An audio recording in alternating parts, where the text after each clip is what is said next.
यहाँ पर हम जिस सेगमेंट का जिक्र करने जा रहे हैं, यकीन तौर पर एक घर में खुशी लौट आई, लेकिन उससे पहले 8 साल तक बहुत गम रहा और वो बहुत परेशान रहे। क्योंकि हुआ कुछ यूं कि 8 साल कबल एक शहरी घर से निकलता है, जो कि साथ में ये बताया जा रहा है उनकी फैमिली की जानब से कि ज़हनी तवाज़ुन उनका कुछ ठीक नहीं है और गलती से वो बॉर्डर क्रॉस करके भारत पहुंच जाते हैं। जबकि इस पूरे अरसे में परेशान घर वाले तलाश के लिए मारे मारे फिरते रहते हैं और 8 साल उनके भारत में गुजर जाते हैं, कोई खबर नहीं मिलती। साथ में 8 साल बाद बिलाखिर खुशियां लौट आई हैं, वो अपने घर आ गए हैं। लाहौर के 90 साला मोहम्मद नजीर अपने घर पहुंच गए। उनकी सेहत ही इजाजत नहीं देती। शायद में जैसे बताया आपको कि उनका ग़िज़ाई तवाज़ुन दुरुस्त नहीं है। किस हालात में वो उस बॉर्डर को क्रॉस कर गए, उनको कुछ याद भी नहीं। 8 बरस तक वो क्या कर रहे थे, किसके पास उनकी रिहाइश थी, किसने उनको पनाह दी। 8 साल बाद जब वो पहुंचे हैं तो उनको कुछ भी याद नहीं है।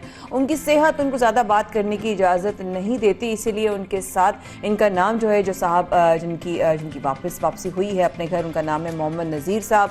लेकिन साथ में उनके एक फैमिली मेंबर जो कि उनके दामाद हैं, शाह से बताएंगे उनका नाम और वो उनकी जगह हमसे बात करेंगे। बिल्कुल, उनके दामाद मलिक अब्दुल हमीद भी हमारे साथ मौजूद हैं। हम बात करने की कोशिश करते हैं। अस्सलाम वालेकुम, आपको हमारी आवाज़ खैरियत से? आप ठीक ठाक हैं? वालेकुम सलाम। अच्छा, सबसे पहले तो मुझे बताइएगा, चाचा जी कहाँ से लापता हुए थे, हुआ क्या था, पूरी कहानी प्लीज हमारे साथ शेयर कीजिएगा। अच्छा, बिस्मिल्लाहिर्रहमानिर्रहीम। ये घर से सुबह नाश्ता करके बाहर निकले हैं और ये घर वापस नहीं आए। हम इनको 1 माह 2 माह ढूंढते रहे हैं, लेकिन हमें इनका कोई पता नहीं चला।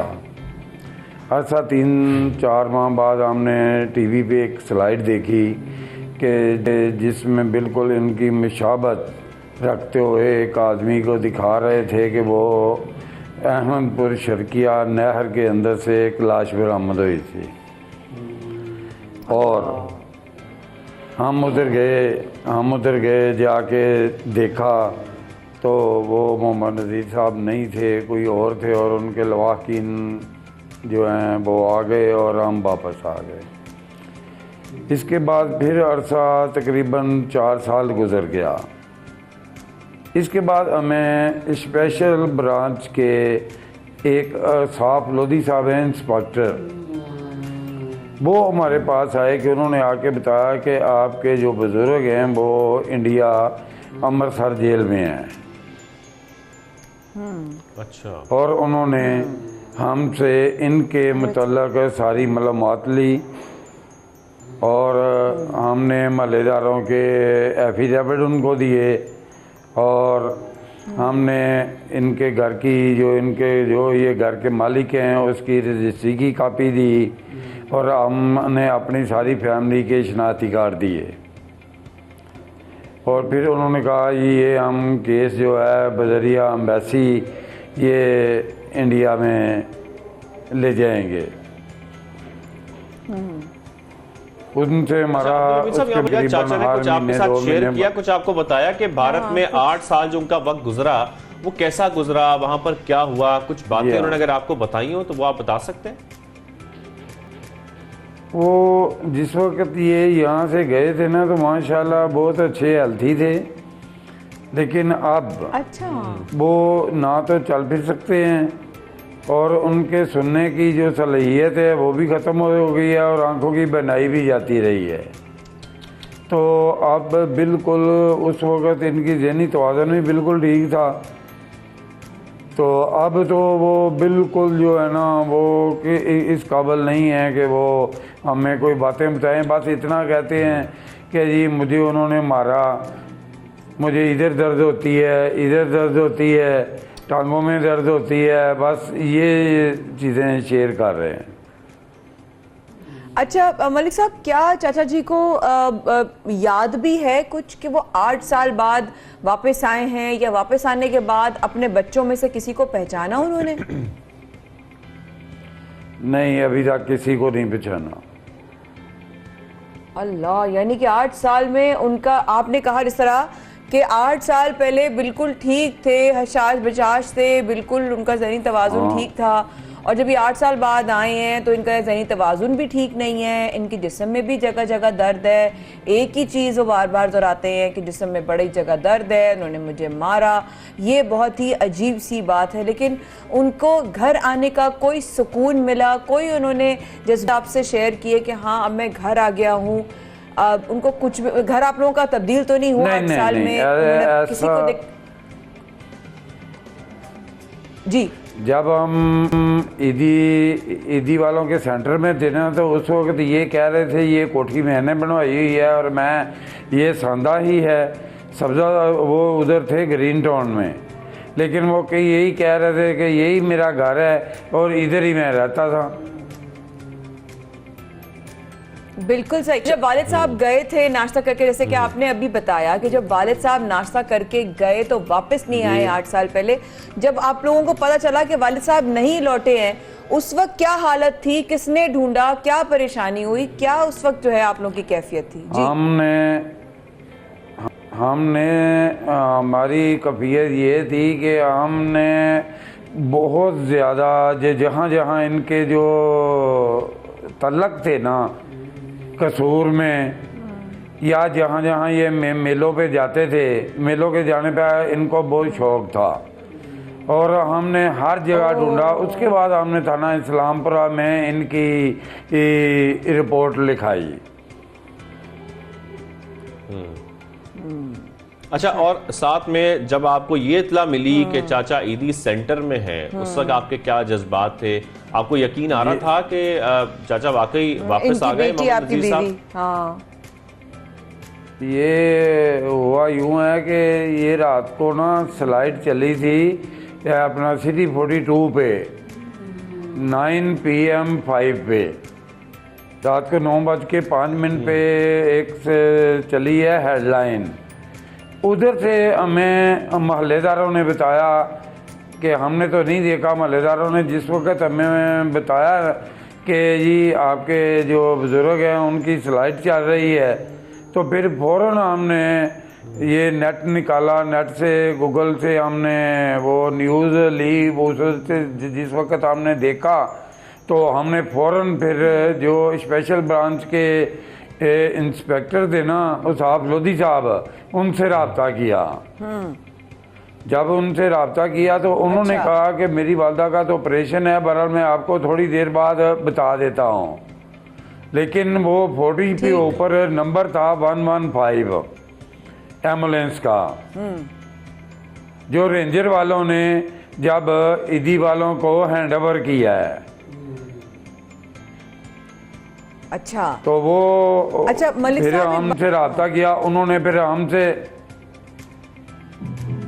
बताएं फिर। हाँ, वो ईदी वालों ने हमने उनसे पूछा, उन्होंने कहा हाँ जी मोहम्मद नज़ीर वाल्द फतेह मोहम्मद ये हमारे पास है। हाँ जी। उन्होंने फिर इनकी निशानियाँ पूछी, वो सारी निशानियाँ हमने बताई, तो उन्होंने कहा जी हम इस वक्त हमारे पास हैं, तो आप आके इनको ले जाएं। तो जो उन्होंने हमसे उधर जाके रिसीविंग ली और हम लेके घर आ गए। इस वक्त हम माशाल्लाह सारे घर वाले बहुत खुश हैं और ये भी उनकी भी सेहत अच्छी रही है, इसकी दुआ दारू कर रहे हैं। अच्छा मलिक साहब, एक बात बताइए कि आपके ससुर हैं, उनसे कोई रिश्ता इसके अलावा भी आपका है, कोई खानदान से आपके हैं या सिर्फ आपके ससुर हैं? और क्या कैफियत थी, लेने कौन गया था? अच्छा, रिश्तेदारी कोई नहीं है, लेकिन आपका रिश्ता कैसा है आपके ससुर से? आप लेने गए थे, तो जब आपने देखा इतने 8 बरस बाद अपने, तो क्या आपकी हालत थी जब आपने वो आदमी श्योर बात है, जब वो आदमी लाजमी बात है कि वो दिल बर्दाश्त था तो आदमी हो ही जाता है ना। फिर उनका बेटा भी मेरे साथ था, अल्लाह, इनके बेटा भी मेरे साथ था, हम दोनों आदमी लेने गए हैं और जाके देखा है। लेकिन हमारे जज्बात तो हम अब बता नहीं सकते, लेकिन उसको तो पता ही नहीं है। ये मलिक नजीर साहब को तो पता ही नहीं है किसके कि लिए मैं कौन जज्बात लेने है। आया है कौन नहीं लेना। वो मास्क वाए हमें गले के लगाने के, हमने तो गले लगाया लेकिन उन्होंने तो गालियां देनी शुरू कर दी कि भाई मुझे लेटने दो, मैं थका हुआ हूँ। ये इसका अंदाजा आप इस बात से लगा क्या सकते हैं कि मैं जरा कि इनके जिस्म को टच करूंगा और इनको कितनी तकलीफ होगी। ये अंदाजा जरा आप खुद कर लें। ये मैं मलिक साहब से बात कर रहा हूँ, ये देखना ये कैसे बात करते हैं। मलिक साहब ऐसे ਤੁਹਾਨੂੰ किन्ने मारिया सी हैं? ऐसे किन्ने मारिया है? इंडिया च किन्ने मारिया सी? मलिक साहब बोलो, इधर भी दर्द होंदी है? तुमने मारा तुमने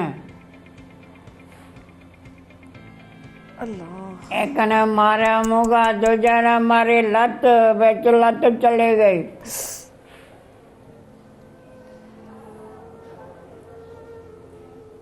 ਤੇ ਇੰਡੀਆ ਜੇਲ੍ਹ ਵਿੱਚ ਤੁਹਾਨੂੰ ਕਿਵੇਂ ਰੱਖਿਆ ਸਾਨੇ? ਉੱਥੇ ਵੀ ਤਸ਼ੱਦਦ ਕਰਦੇ ਰਹੇ ਨੇ, ਮਾਰਦੇ ਰਹੇ ਨੇ? नहीं जी मारा बनो उठे इथे नहीं मारा गए, उठे मार दिया। ये आपने सब सुना है कि जहाँ जहाँ मारा सब हुआ सुना है है और भाई। उनका सब दर्द हम सुना है। महसूस कर सकते हैं जिस तरीके से वो इस मुश्किल से गुजर रहे हैं। मलिक साहब, इनका मेडिकल चेकअप वगैरह हुआ है वापस आने के बाद? जी हम इनकी ट्रीटमेंट करा रहे हैं। और बाकायदा चीज है इनको, इनको जहाँ जहाँ दवाइयाँ दे दर्द है रहे वहाँ हैं। पे इंजरियां भी आई हैं। बस वो तो अब ठीक है, हम उम्मीद तकरीबन करते हैं कि- मैक्सिमम वो इन्होंने इनकी पसलियाँ वगैरह टूटी हुई हैं, तो ये जब दर्द महसूस कर रहे हैं, लेकिन अरसा 8 साल हो गया है कि लाजमी बात है इस वक्त निशान तो नहीं है, लेकिन वो जो अंदर की तकलीफ है वो अंदर से डैमेज है वो। अंदर से डैमेज है बिल्कुल ना। सही कह रहे हैं आप, बहुत शुक्रिया।